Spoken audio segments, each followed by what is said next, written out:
Find the 10th term of the geometric sequence -3, 6, -12, etc. So let's identify a sub 1, the first term, would be -3.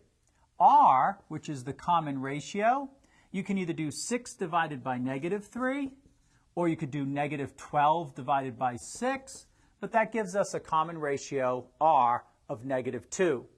We're interested in the 10th term, so our formula, a sub n is equal to a sub 1 times r to the n minus 1, and we want a sub 10, so that would be equal to -3 times -2 raised to the 10 minus 1.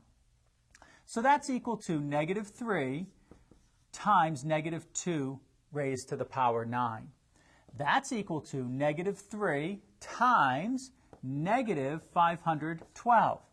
And that's a sub 10. If we multiply those together, we get a sub 10 is equal to 1,536. So the 10th term is 1,536.